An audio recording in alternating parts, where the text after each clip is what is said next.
महाभारत में एक ऐसा योद्धा था जो अर्जुन से भी श्रेष्ठ था, जो दुर्योधन से भी वफादार था, जो कृष्ण से भी बड़ा सत्य जानता था। फिर भी उसे कभी वो नहीं मिला जो उसका हक था।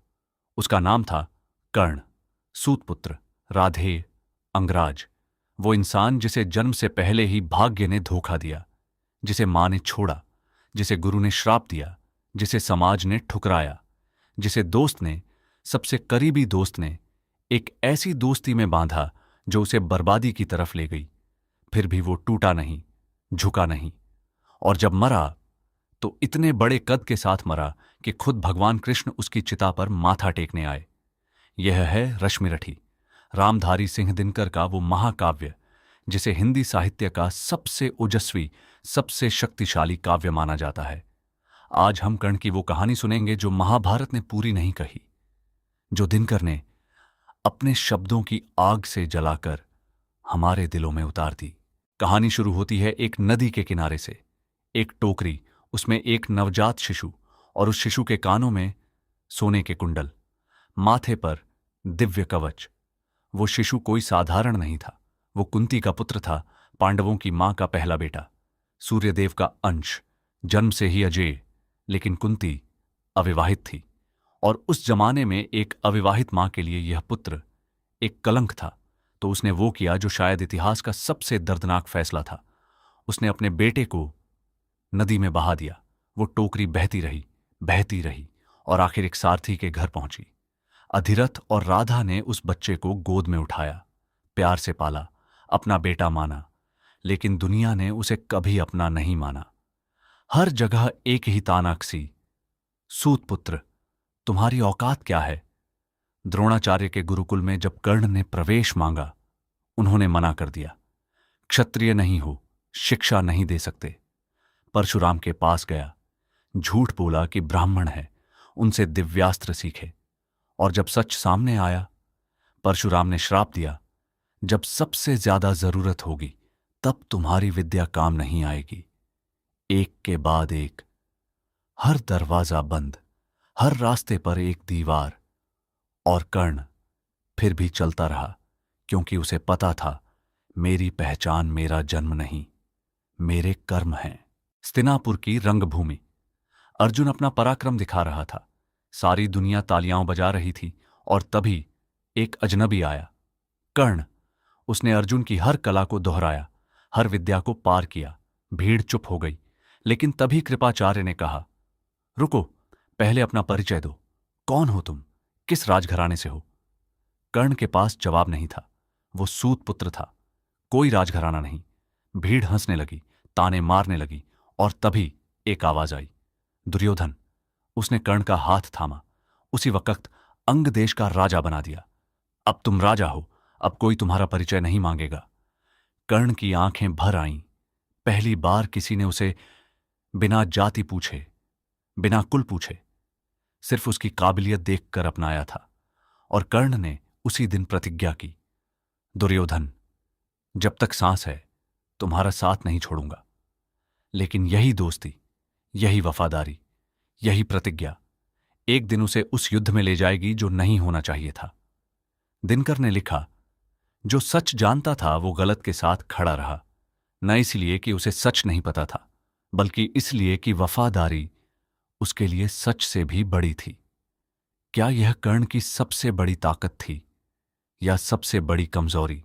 महाभारत का युद्ध तय हो चुका था, और उससे पहले कृष्ण कर्ण के पास आए, अकेले, चुपचाप।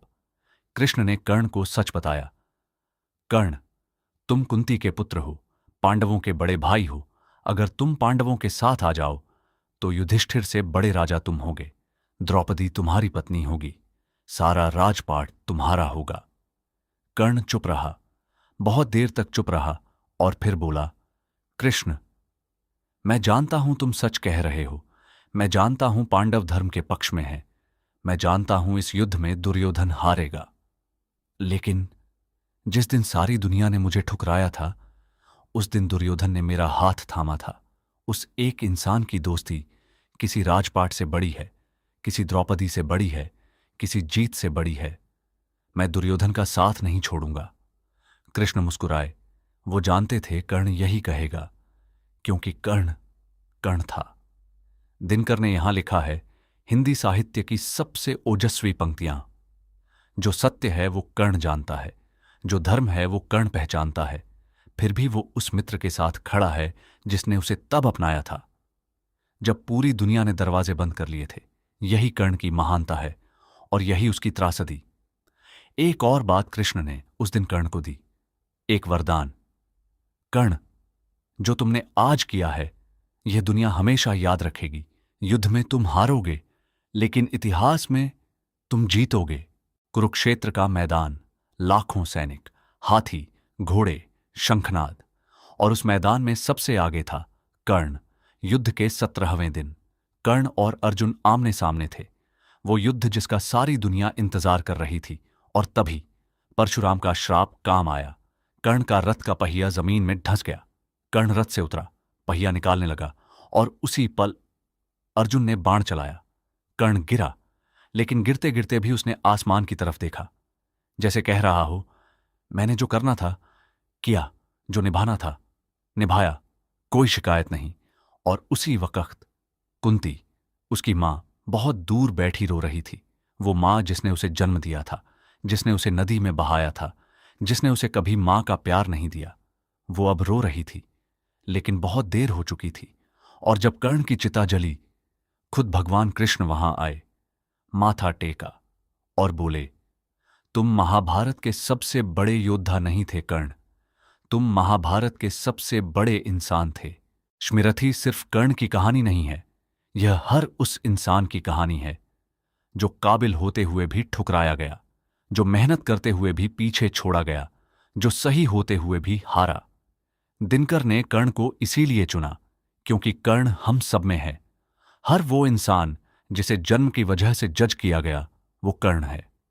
हर वो इंसान जिसे समाज ने बाहर किया, वो कर्ण है।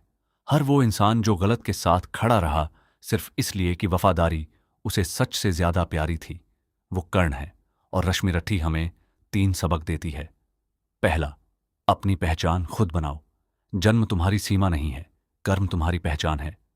दूसरा, वफादारी एक ताकत है, लेकिन आंखें खुली रखो।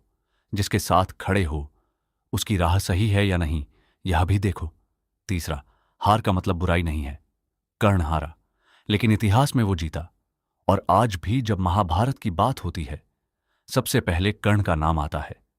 रामधारी सिंह दिनकर ने रश्मि रट्टी में लिखा, रे रोके युधिष्ठिर को न यहां, जाने दे उसको स्वर्ग धीर, पर फिरा हमें गांडीव गदा, लौटा दे अर्जुन भीमवीर। यह सिर्फ एक कविता नहीं है, यह कर्ण का वो दर्द है जो आज भी गूंजता है।